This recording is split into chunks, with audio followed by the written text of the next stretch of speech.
स्वागत है आप सभी का उदित एकेडमी यूट्यूब चैनल पर। यह video entrance exam D pharma student के लिए बहुत ही इंपॉर्टेंट है। आइए इस वीडियो में कवर करते हैं बायोलॉजी का बहुत ही इंपॉर्टेंट चैप्टर आनुवंशिकता। सिलेबस का बहुत ही इंपॉर्टेंट है। यहाँ से एक क्वेश्चन आपके डी फार्मा एंट्रेंस एग्जाम में पूछा जाता है। देखिए डियर स्टूडेंट, आपके लिए स्पेशल क्लासेस चलाई जा रही हैं उदित एकेडमी यूट्यूब चैनल पर। लेकिन अगर आपको डी फार्मा का कोर्स लेना चाहते हैं, अगर आप पैड कोर्स ज्वाइन करना चाहते हैं, तो आपको उदित फार्मेसी क्लासेस ऐप को डाउनलोड करना होगा और वहां पर आपको ज्वाइन करना होगा D pharma basic solution course को। वहां पर आपको हैंड रिटेन पूरी पीडीएफ मिल जाएगी, आपके सिलेबस के अकॉर्डिंग मॉडल पेपर मिल जाएंगे, टेस्ट सीरीज मिल जाएंगी। वहां पर आप अपनी तैयारी को चेक कर सकते हैं ऑनलाइन टेस्ट के माध्यम से। चलिए शुरू करते हैं। हम लोग सेकेंड चैप्टर जो है बायोलॉजी का, जो सेकेंड चैप्टर है आनुवंशिकता, उसकी जो कुछ इंपॉर्टेंट टॉपिक को कवर करेंगे। पूरा चैप्टर को कवर नहीं करेंगे, कुछ महत्वपूर्ण इंपॉर्टेंट टॉपिक को कवर करेंगे। पूरा चैप्टर आपको पीडीएफ के फॉर्म में पैड कोर्स में मिल जाएगा।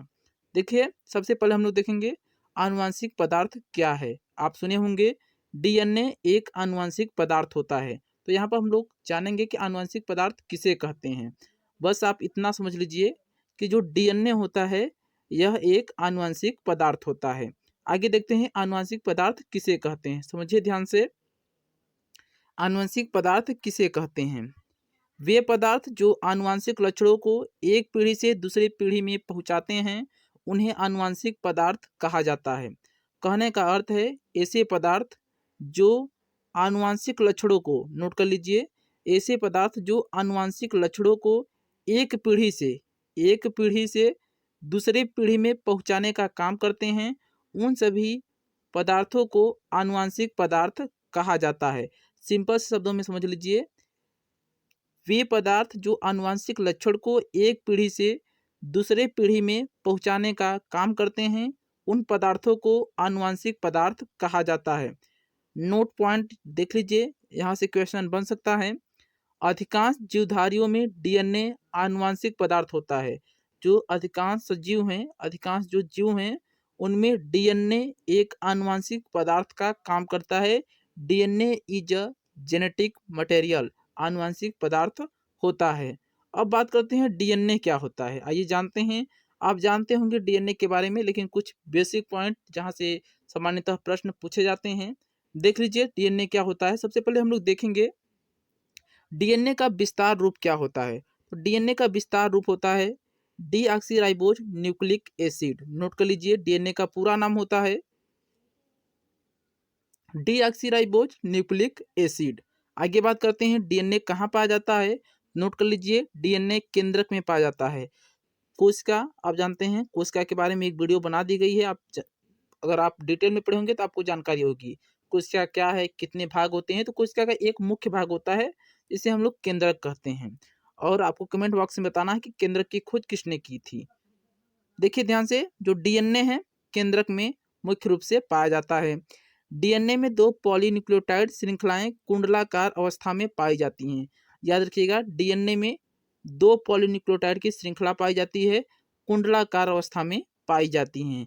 अगला देखिएगा, डीएनए में पेंटोज शर्करा डीऑक्सीराइबोज प्रकार की पाई जाती है।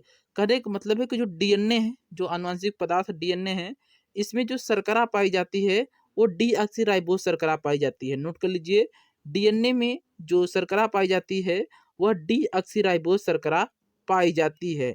आगे बात करते हैं, डीएनए में यूरेसिल अनुपस्थित होता है।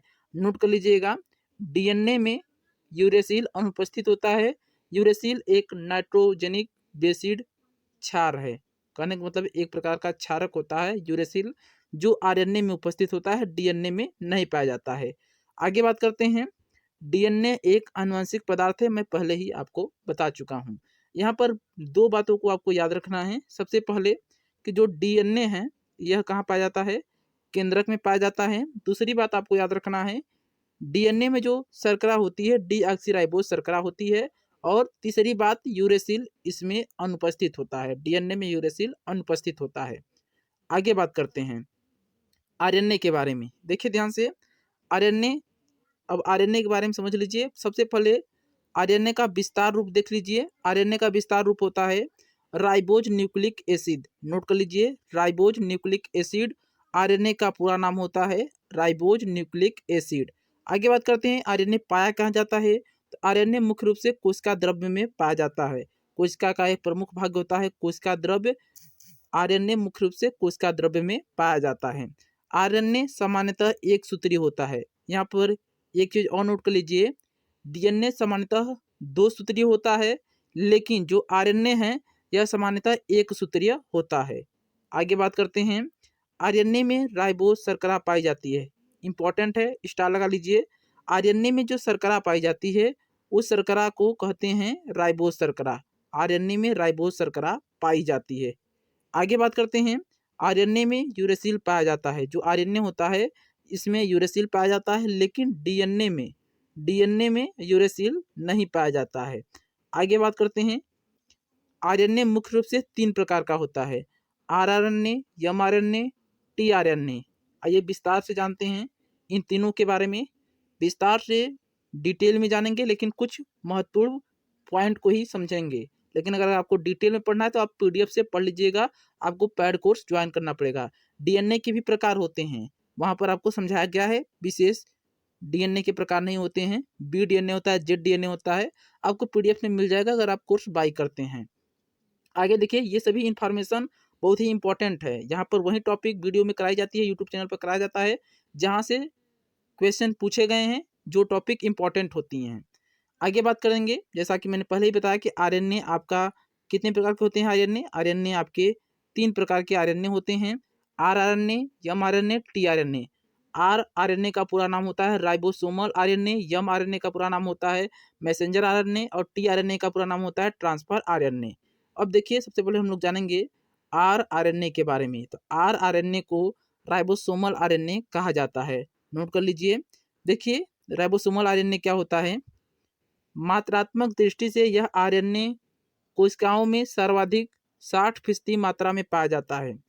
कोशिका में जो आरएनए उपस्थित होता है, यह समझिए ये कोशिका है, इस कोशिका में जो आरएनए उपस्थित होता है, इस आरएनए का 60% भाग राइबोसोमल आरएनए होता है। मतलब कोशिका में जो आरएनए पाया जाता है, कुल आरएनए का 60% भाग राइबोसोमल आरएनए होता है। आगे देखिए, यह लंबी पॉलीन्यूक्लियोटाइड श्रृंखला का बना होता है। जो आरएनए होता है यह लंबी पॉलीन्यूक्लियोटाइड श्रृंखला का बना होता है। अगला पॉइंट देखिए, राइबोसोमल आरएनए मुख्य रूप से राइबोसोम के निर्माण में भाग लेता है। इंपॉर्टेंट लाइन है, समझ लीजिए, ट्रिक के माध्यम से भी समझ सकते हैं। राइबोसोमल आरएनए राइबोसोम के निर्माण में भाग लेता है। राइबोसोम के निर्माण में राइबोसोमल आरएनए भाग लेता है। समझ गए आप? फिर से समझ लीजिए, आरआरएनए राइबोसोम के निर्माण में भाग लेता है। आगे देखिए, स्थानांतरण आरएनए के बारे में, जिसे ट्रांसफर आरएनए के नाम से भी जानते हैं। इसे घुलनशील आरएनए भी कहा जाता है। घुलनशील आरएनए कहा जाता है टीआरएनए को, स्थानांतरण आरएनए को। फिर से समझ लीजिए, स्थानांतरण आरएनए के बारे में देखिए, स्थानांतरण आरएनए को घुलनशील आरएनए भी कहा जाता है। कोशिकीय आरएनए की कुल मात्रा में इसका भाग लगभग 15% होता है, 15% होता है, 15% होता है। जैसे ये कोशिका है, इस कोशिका में जितना आरएनए उपस्थित है, इस आरएनए का 15% भाग टीआरएनए का होता है, ट्रांसफर आरएनए का होता है।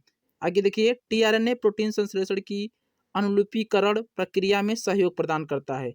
नोट कर लीजिए, जो टीआरएनए होता है यह प्रोटीन संश्लेषण की जो अनुलिपीकरण प्रक्रिया होती है उसमें सहयोग प्रदान करता है।